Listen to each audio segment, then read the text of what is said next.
Hi, how's it going? This is Resident of Collinwood for YouTube.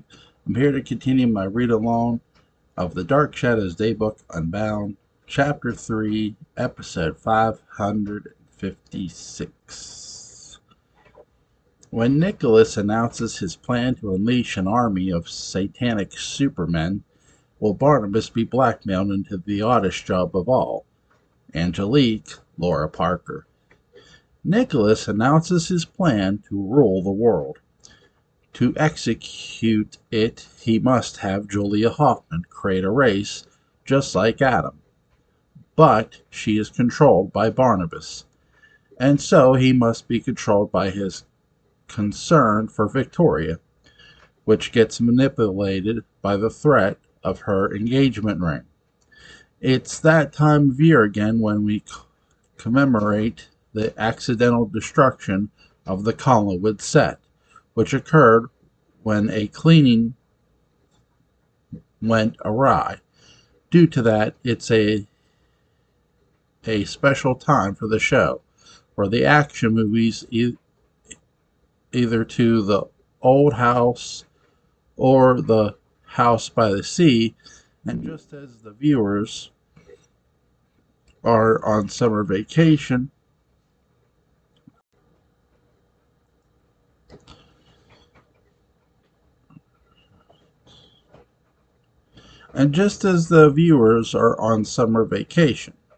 it feels a bit like the show is also Humpert Allen Ostrato and Laura Parker's sport lovely Tans, and even Jonathan Fridd is playing Barnabas' nervousness with an easygoing air. It's almost Dark Shadows, live at the Sands. However, it has a sense of discipline and focus that keeps the episode true to the show. The episode also features Laura Parker's first appearance as a vampire, and she makes a delightful one. She was always more than capable of playing a seductress. Now she has two. Girls gotta eat, and the fact that she must resort to seduction rather than use it has an occasional amusing option as an irony that eclipses the obvious one. The cultural influences running around in 556 are as abundant as the number of moving pieces in Nicholas's plan. But coming out just a year after You Only Live Twice, the Bond influence shown through Nicholas's true cinemascope, it's a plan only a madman could brew up, and not because it involves a proposed satanic army of reanimated corpse descendants that's already in the Collinsport City budget that's covered. No. It begins to fray at the edges when it relies on a scientist who doesn't know what she's really doing, who's controlled by an ex-vampire who wants nothing to do with any of it. See, he'll control the doctor who'll control the production of the Atom Age army of Supermen. But the ex-vampire will be controlled by Vicky, who will be controlled by the first reanimated patchwork corpse man. Angelique will control them, all kind of. She's a resentful vampire who steered clear of the Vicky 1795 storyline. So how reliable is that? 556 presents the show's most Rube Goldberg scheme, crying out of the Papa brand of Danny Elfman music. Prior to this, I'd questioned Nicholas's morals, but never his sanity. Now I fully expect him to be selling pants for fish before the week is out. The linchpin of the whole thing is having Angelique stop trying to bite the hunky new sheriff's deputy long enough to put on a costume and terrify Vicky as a flesh and blood ghost of herself. And that at that point she strong arms Vicky into giving up her engagement ring from Jeff Clark or Peter Bradford. Candy, mint, breath, mint, pick one. Pick both. Gotta catch 'em all. You see, Nicholas needs to give Adam the ring. And when he does, I'd say it's darned romantic looking. So then Adam takes the ring to Barnabas to convince him that Nicholas means business, or something like that. I had a nosebleed and passed out somewhere in the middle of describing that.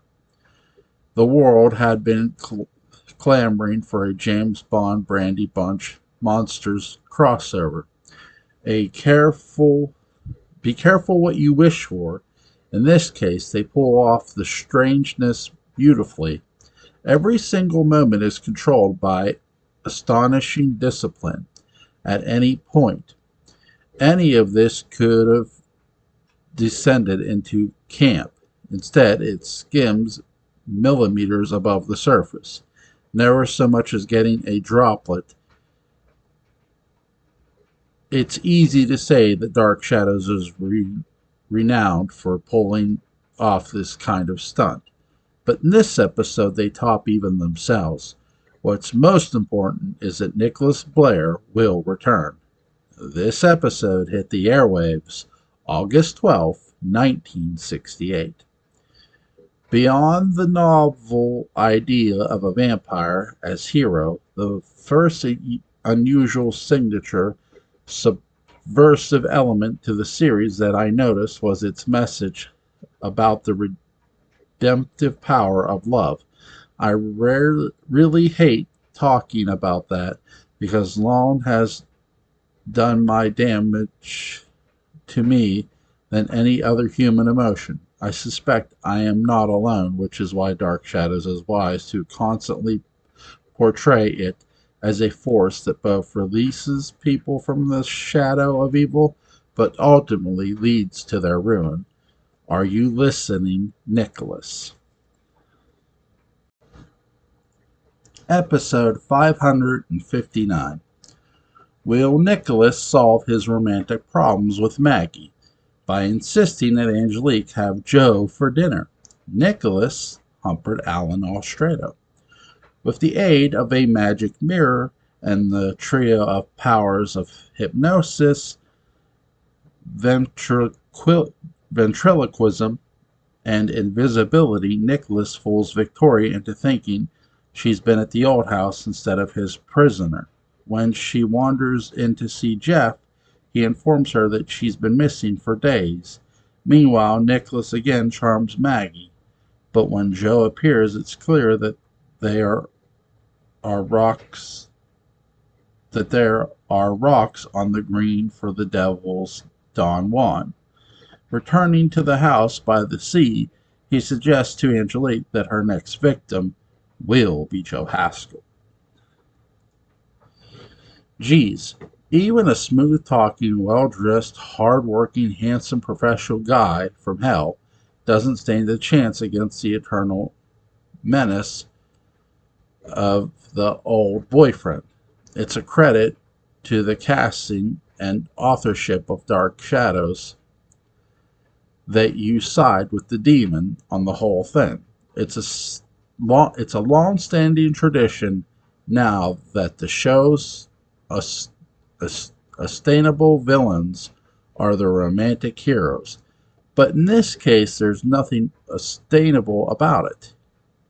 He is the villain. Nonetheless, he's a villain experiencing his first love. And who can't get behind that? Maggie brings out the best in him. Humpert Alan Alstrada becomes a California bronzed Richard Benjamin on screen with Catherine Lee Scott. And together they create television's most subversive ultimate couple. There's nothing new to seeing love depicted as a transformative force. That's its job in art. It transforms the static the pessimistic, the hopeless, and the innocent. Dark Shadows is bored with that and reliably examines what love could do for evil. Angelique is the series' longest running experiment in that. Her story ends the transformation that love can create just because she believes she begins the story as a woman in love.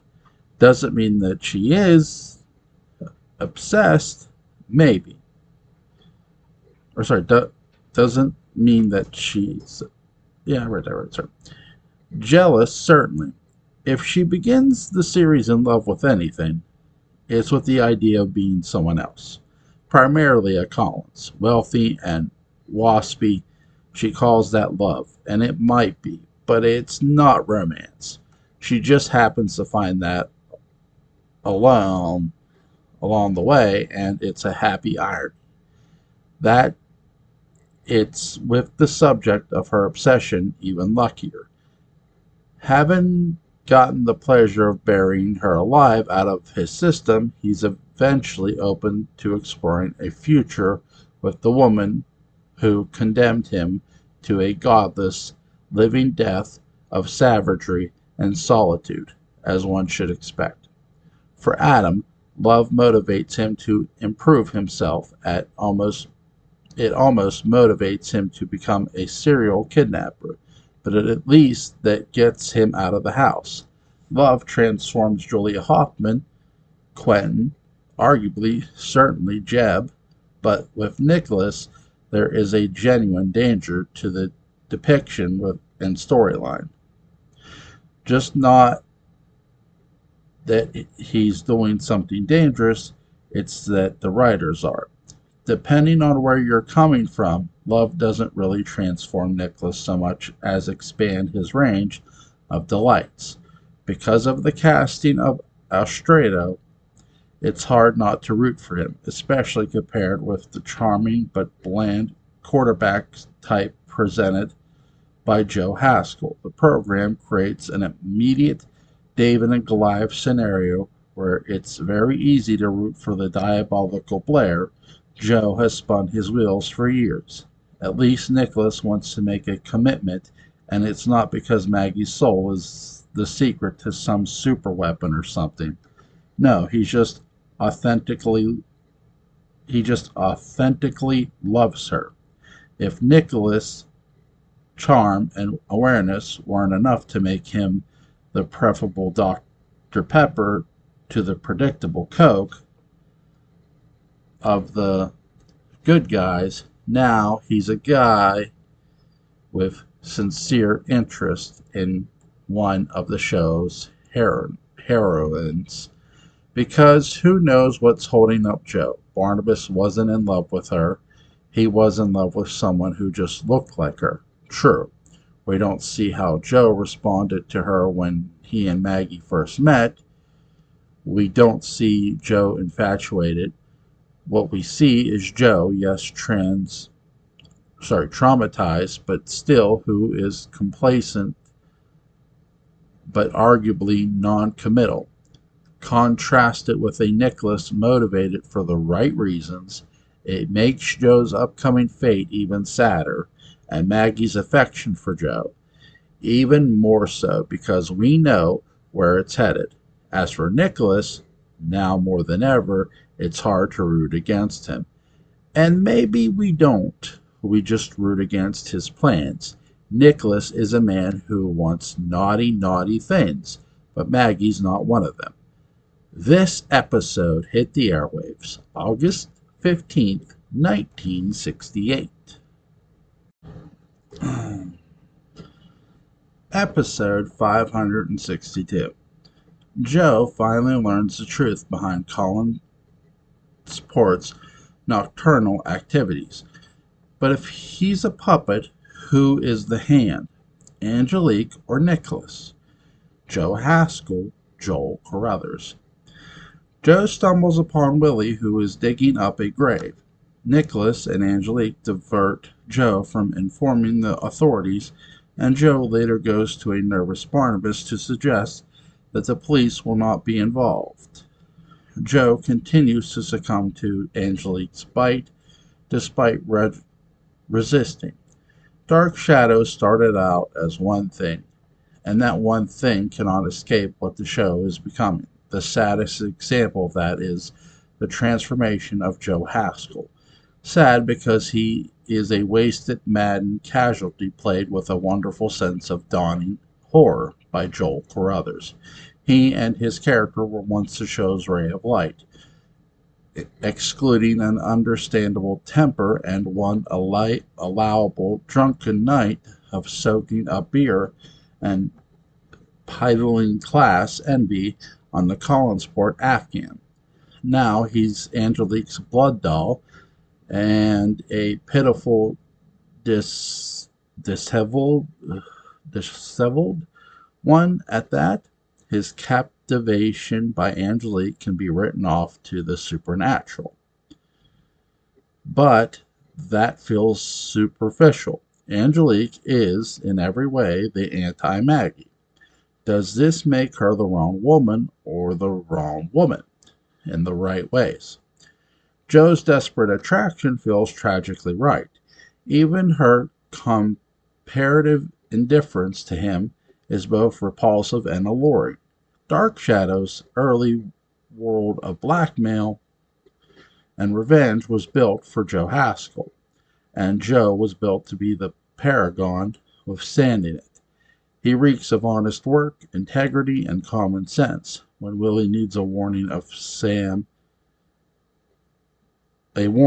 Sam needs a sober ear, Joe's the guy.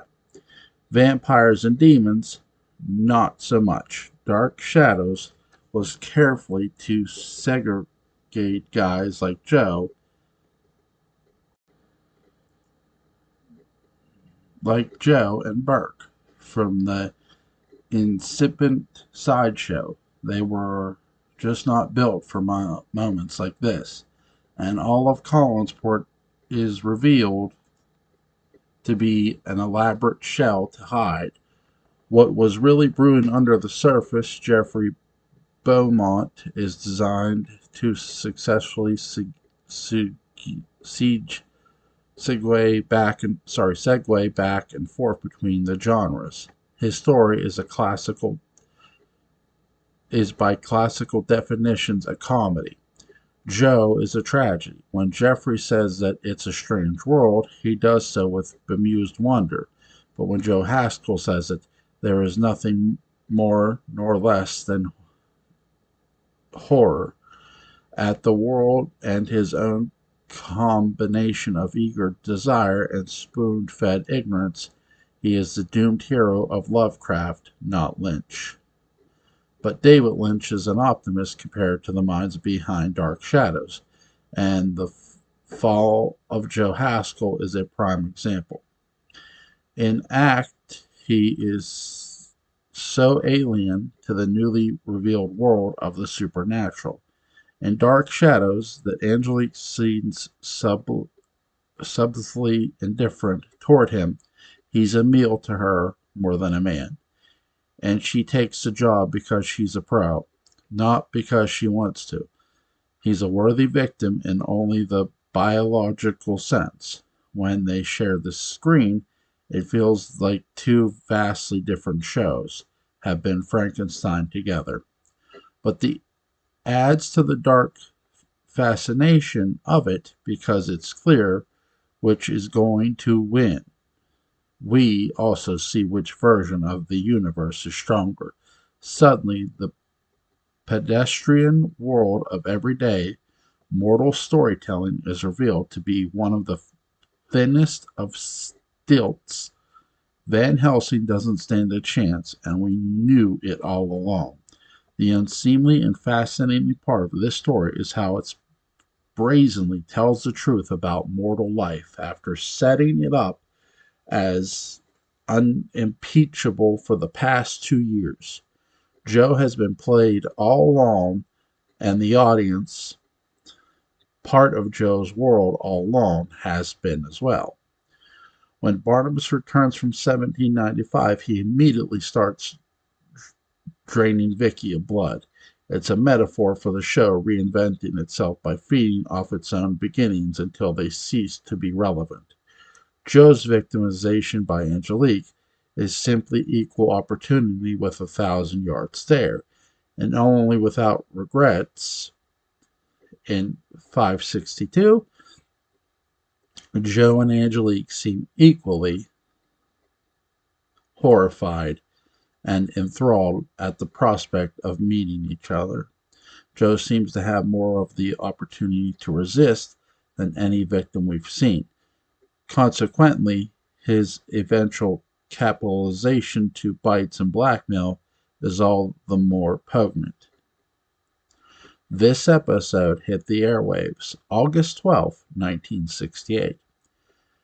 The trick with this one is really imagining Julia waking up on the floor of the lab looking more like she had been out on a bender than viciously attacked. Vicious attacks aren't funny, neither is someone suffering from a humiliating chemical addiction. And yet, just a few years ago, elements in these things were just a gosh darn laugh riot. I am amazed at how quickly we have lost our sense of humor about one reliable tropes, and I get clearer and clearer idea. I get a clearer and clearer idea every day of why they aren't funny. Certainly, the legions of the humorless are untiring in their campaign to take the fun out of everything. Their greatest victory, however, is in wearing me down to the point that I am not wholly certain why various glitches were funny in the first place. I miss the freewheeling world of political incorrectness, but now that I have been separated from it for so long, I don't recall what was so funny about it in the first place. Episode 566. Barnabas becomes superstitious of Julia when she begins sleeping all day, wearing high-collared shirts, and longing for the embrace of the undead. Tom Jennings, Don Briscoe. Julia is attacked and bitten by Tom and later denies it to Willie, who takes her to Collinwood to recover. She instructs Mrs. Johnson to leave her alone, and when the housekeeper brings her a letter from Barnabas, she tears it up.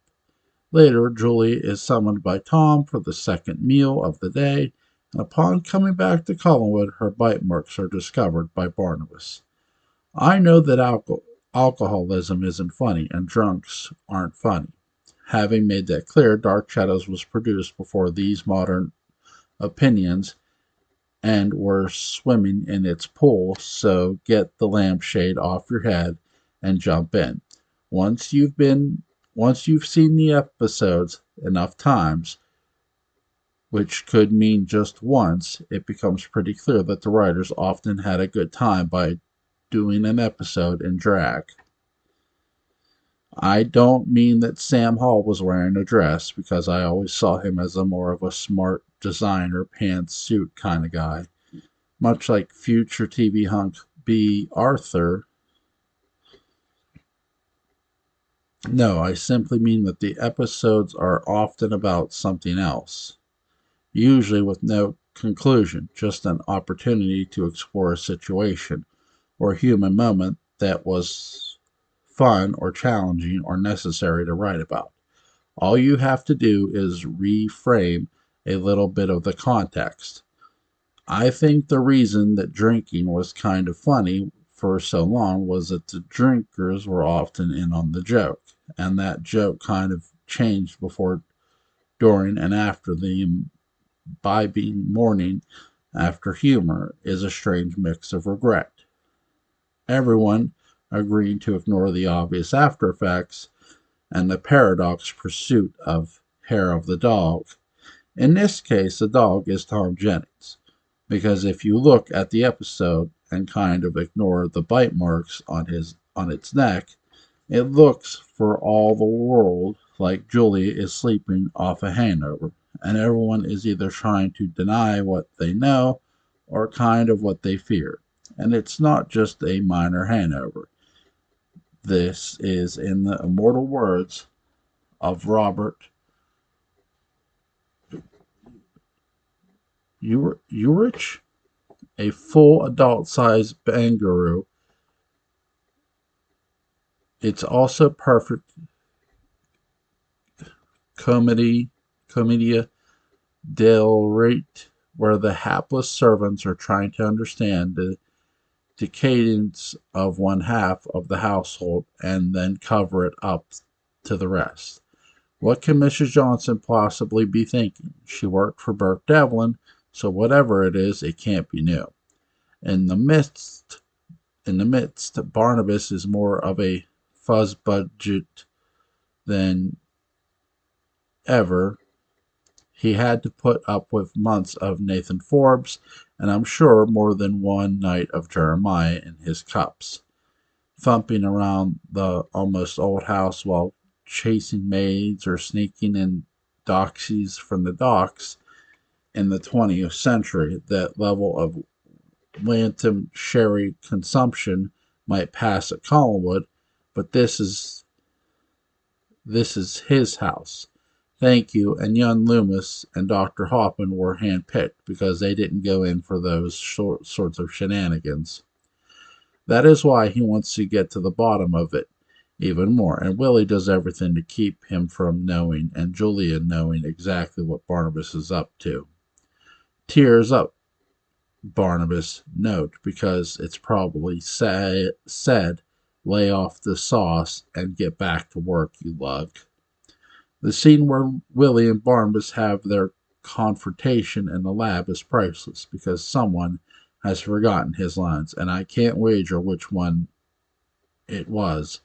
But Barnabas seems so applied at what's happened that awkward silence mixed with hapless astonishment is indistinguishable from a fully voiced response. If anything, it's more realistic.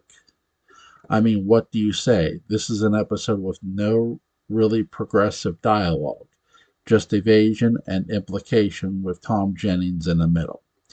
Tom is the bartender here, and he's worse than the clientele.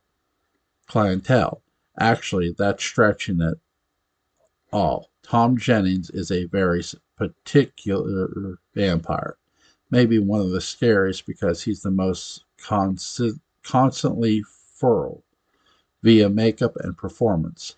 Don Briscoe emphasizes the undead and driving quality of the monster, stripping away the velveteen refinement and leaving a working class killer underneath. And perhaps the portrayal is a commentary on class and class paranoia by the writers. It's a reflection, anyway. Barnabas can be trusted with the satanic powers of the undead. He's been to university. But a guy like Tom Jennings, look up your Dr. Hoffman's, there's, lock up your Dr. Hoffman's, there's a union man on the loose. Episodes such as 566 are situational popcorn. Even when monotonous, they are character-driven delights to watch like any good sitcom. I know exactly what's coming, and yet it always satisfies. Actually, it satisfies on a more metaphysical level even than that. Barnabas had his chance with Julie, and he ignored it. Rather than see her victimized, I almost see her avenged.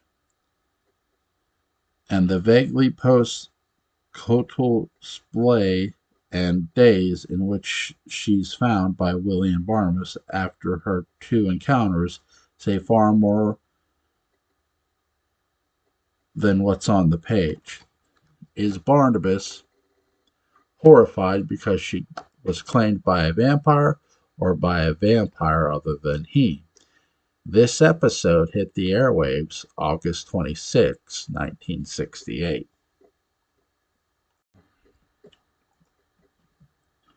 Episode 597. Professor Stokes stops at nothing to prove that Eve is French, but will she say "Oi"? Eve, Marie Wallace. Stokes warns Adam that Eve is up to no good, but to no avail. Just when he thinks he has the situation clarified, the body of Leona goes missing, as do Adam and Eve, but Stokes hints that he knows where they are. Leave it to Universal to sell posters over movies. There are some great films in their canon, but are there? I'm speaking about the monsters here. There are marvelous elements in those movies. Yes, but did you really think they combined them successfully? When you first watched them, for me, only three truly grabbed me on my first viewing: The Black Cat, Abbott and Costello Meet Frankenstein, and The Bride of Frankenstein. But the Franken films aren't perfect. Let's face it, other than breaking a green sweat, making threats, and being professionally misunderstood, the creature has little to do. His wife even less, as far as being the little character of the greatest horror movie ever made. She flies pretty casually, showing up to the plot just in time for a nightcap. She doesn't appear until the final minute or two of the movie, has no dialogue, bitterly dislikes our hero, and then gets blown up real good. It's a shaggy dog story, perhaps intentionally, as a gay man of the 1930s, James Well led a life necessar- necessarily freight with as much frustration as fulfillment. I mean, look at his movies. And don't take too long coughing up a verdict. It's no surprise that the creature waits for almost all of the film only to find himself loved by the girl he's been waiting for. Despite her being all that glitters, or crackles in this case, that kind of frustrated anticipation and crestfallen hope was probably intrinsic to Whale's life. He sums it up with pride and moves on. It puts the Dark Shadows writers in a marvelous position. So far, of the major horror works they've tackled, Dracula and Frankenstein, improving vastly on both. But here, there is nothing to improve, just explore. They pick up on Welles' thesis of frustrated desire, in which it push it to a place much, much darker than I think is obvious. Eve doesn't just dislike Adam as the vessel for the wickedest woman in history. She finds him to be a big, green, bouncy house for physiological sadism. But I think that's the safest move the show makes. Let's remove the Marie Roget element. Here's your gender statement, pal. When a man is born, he's a gibbering ID delighted by shiny things and buttons. He's easily taken in by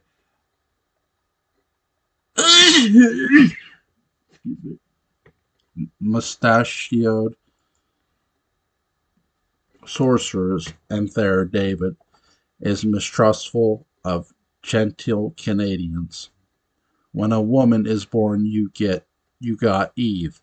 Hey, don't take it out on me. Tell it to Sam Hall. Yes, there are these are stereotypes, but for whom? It's mis- misogyny for a female audience seeing not themselves, but the kind of woman they can't stand.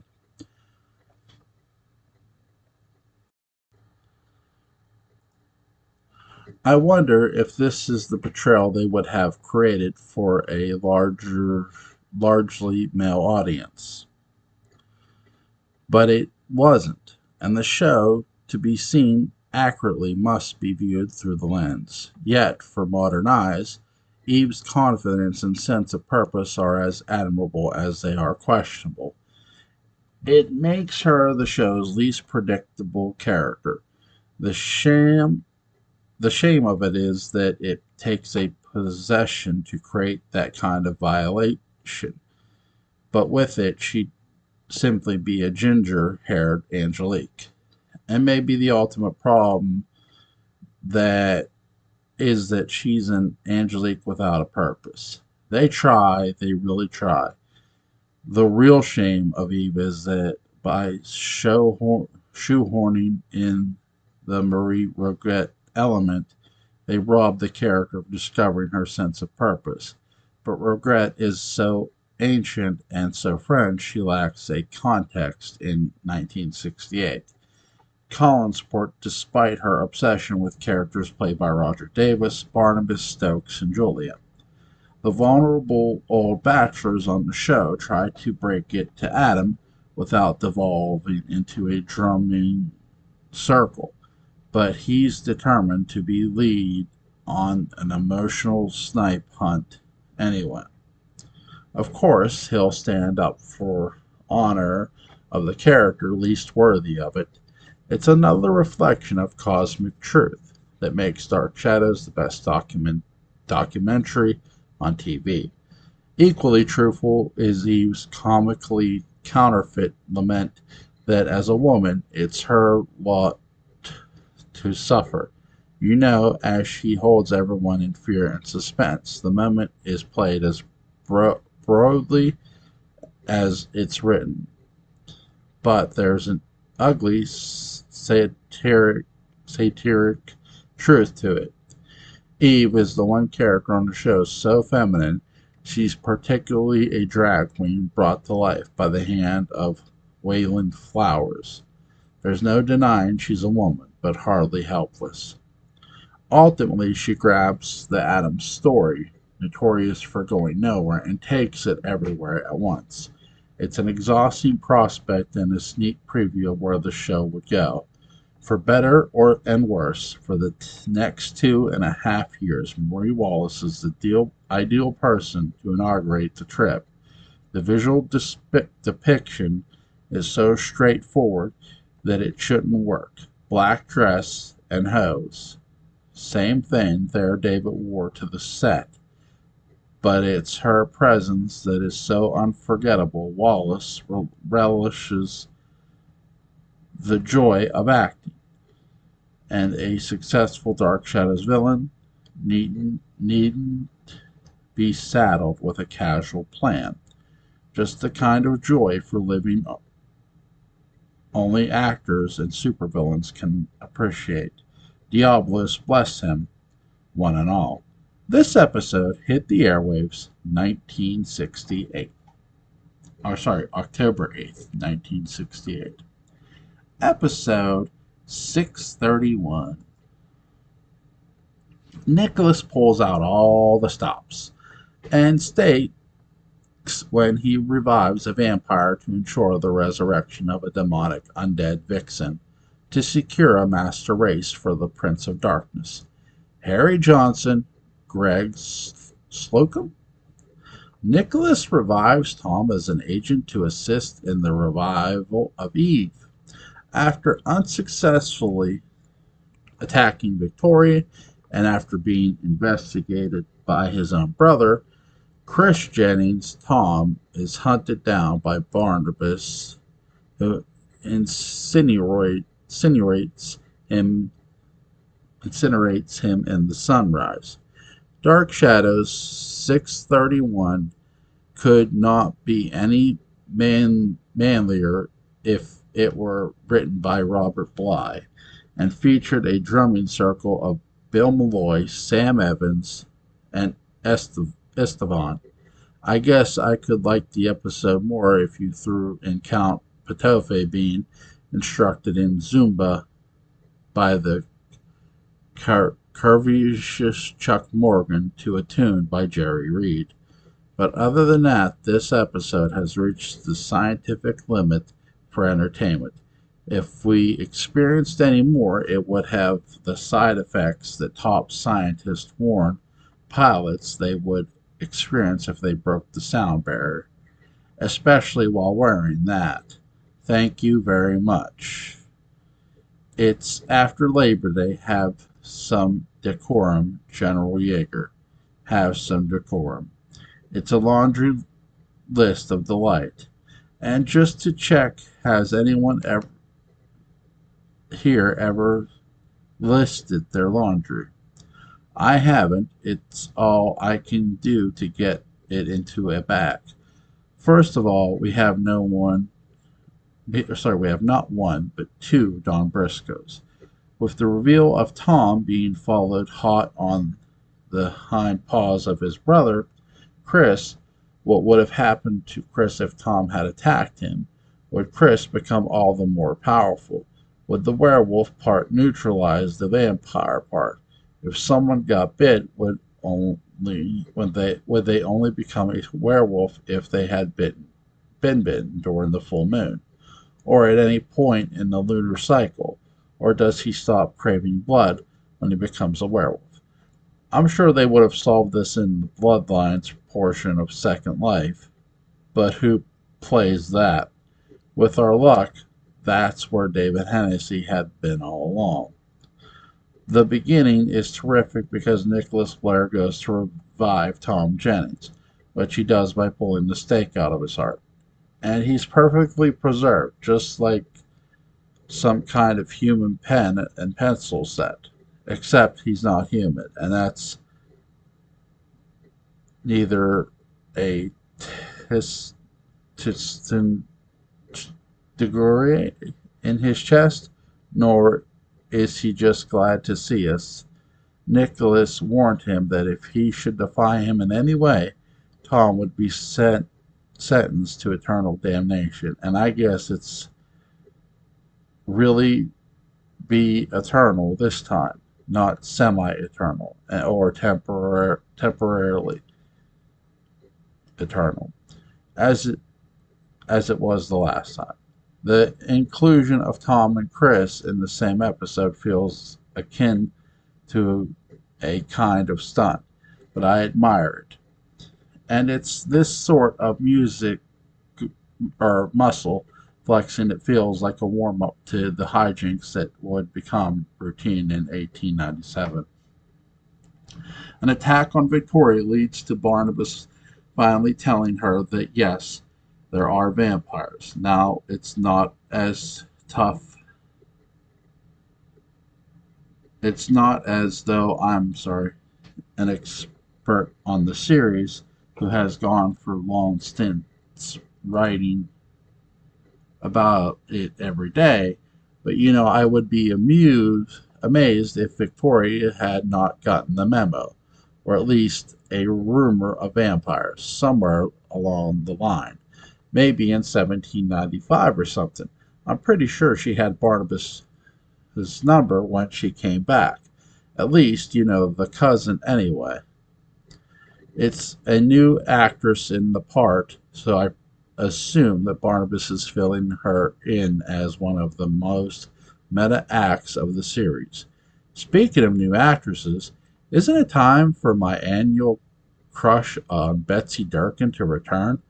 There, I said it. She's got brains and intensity, and honestly, it appears she has the capacity to understand pretty darn quickly. I'm not comparing her with anyone except that she looks a lot like Julia Louis-Dreyfus, which is a good thing, but I'm not comparing her with anyone on the show, or who was on the show, wink wink. Her brief tenure is a welcome sight for me, and maybe it's just because of novelty. Even if you have a great homeroom teacher, nothing beats a permissive substitute. After Barnabas and Nicholas have words, it feels as if Blake Edwards took over as director first of all.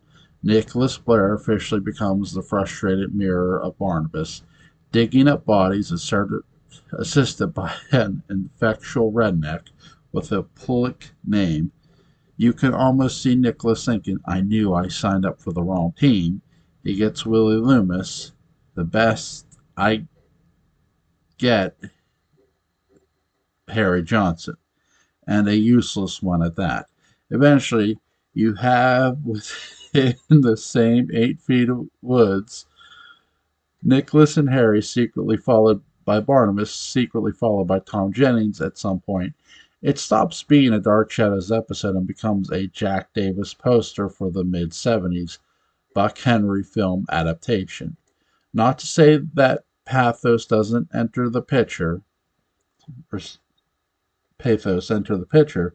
Barnabas goes full on Peter Cushing and Van Helsing when he destroys Tom Jennings with crossed candlesticks at daybreak, and Tom has one of the most logical lines ever spoken on Dark Shadows. Barnabas stands there telling Tom how painful the sunrise is going to be, as if Tom is supposed to do something other than suffer within it. And Tom simply says, then don't do it to me. And you know he has an excellent point. But unfortunately, Barnabas is too much in the moment to ask something such as, do you have an alternative to suggest? The entire line between the dead and the undead has always been heavily blurred. At best, there there was a poignant and painful irony as Tom died, screaming, let me live, let me live. At that moment, I don't know if he were asking to simply be allowed to continue surviving as a vampire, brought back from a second death, only to be tortured back to death, again in the space of a few hours, or if he were asking to legitimately live, meaning to never have been a vampire in the first place. How many vampires would ask that same thing? Because we see them speaking and displaying feelings and passions. We are never given a deep chance to contemplate the metaphysical significance of undeath, as much as they are known by drinking blood to survive. There is and must be a profoundly wrong and ultimately aligned essence to being a vampire. People long to be vampires. The hours are great. The wardrobe works. Rent is minimal, but I wonder if the real reason we identify with them is because we all, to some extent, feel separated from this concept of living that seems to be shared like an inside joke by everyone else. The vampire wears otherness as a badge of it not honor, at least honesty. Ultimately, Tom Jennings' final plea is the plea of all of us. It is a quest for Barnabas that only begins with Dr. Lane's cure. This episode this episode was broadcast November 25th, 1968. All right, guys, I'm going to stop right there. I'm going to continue this next part later here tonight. I'll be back. Link is in the description box, by the way, to get to Dark Shadows Daybook UnBound. Go pick this bad boy up. It's really, really good so far. Amazing stuff. But link will be in the description box.